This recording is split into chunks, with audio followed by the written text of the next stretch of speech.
I am Lalde Q. Rodriguez, and then my topic is writing a response to literature.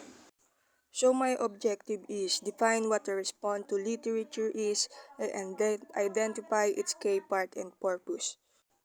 Demonstrate understanding of the value of expressing one's interpretation and opinion about a literary text.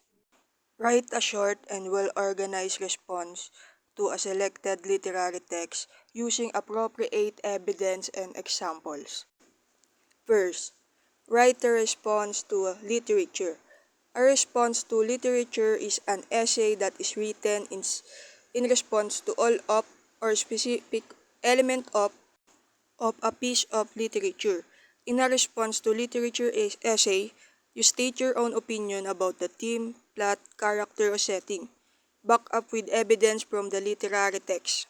Each a response to literature is an essay that expresses your own ideas and opinions about a story, poem, or any literary text. It discusses elements like the theme, plot, characters, or setting, supported with evidence from the text. What is a response to literature? A response to literature is a written reaction or opinion about a piece of literature. It's similar to responding in a discussion where you can share your thoughts, argument based on what someone else said. This type of written depends on the original text and cannot stand alone. In a simple terms, it is an essay where you express your personal viewpoint about a literary work through a well-reasoned argument. It's a response to literature is like giving your reaction or opinion to what you read. You share your thoughts about literary piece supported by examples and details from the story. It cannot stand alone. It must be based on the text itself. What is the purpose of a response to literature essay?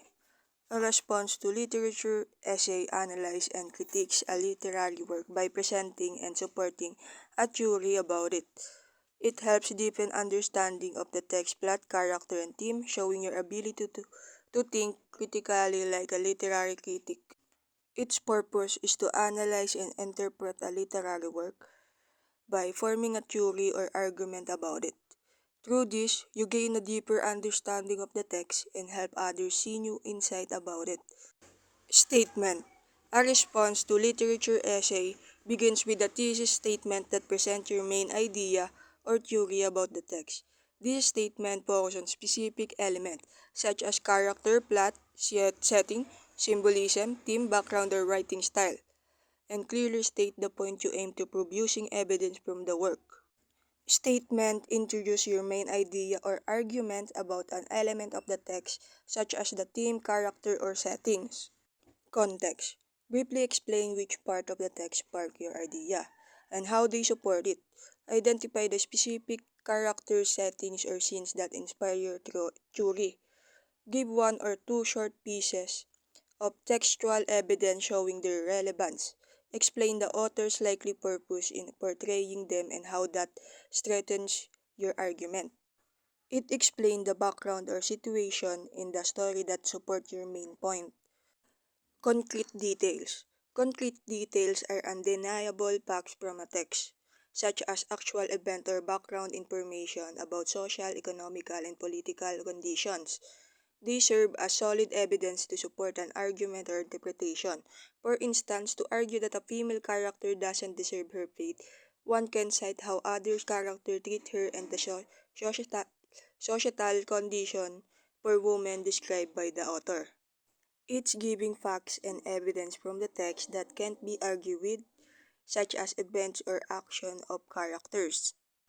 Literary styles and devices. This section focuses on connecting the author's purpose with your interpretation or theory.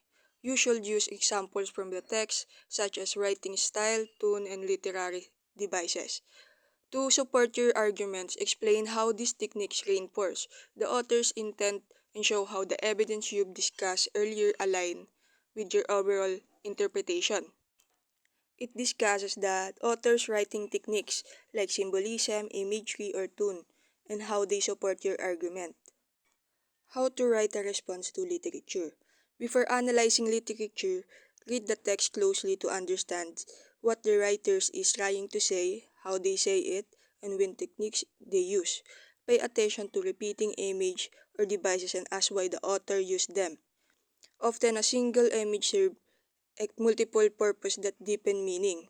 So, we need to read and understand the text. Pay attention to the message, characters, and techniques used by the authors. For example, in Mary Shelley Frankenstein's nature recurs to highlight the unnaturalness of Victor's creation, to celebrate the order and perfection of the natural world, and to foreshadow dreads and multifunctional Gothic symbols. The second step of writing a response to literature is deciding what you want to express about the text. Your responses reflect your personal opinion, interest, and interpretation. You can agree or disagree with aspect of the work as long as you clearly explain and support your viewpoint for with reasoning or evidence from the text. It based from your opinion. Decide what you want to say about the text and what part interests or stand out to you. For the final step in writing a response to literature is to compose your response using a simple example from the text to support your argument. These examples strengthen your points and give credibility to your interpretation or analysis. So we really need to write your response.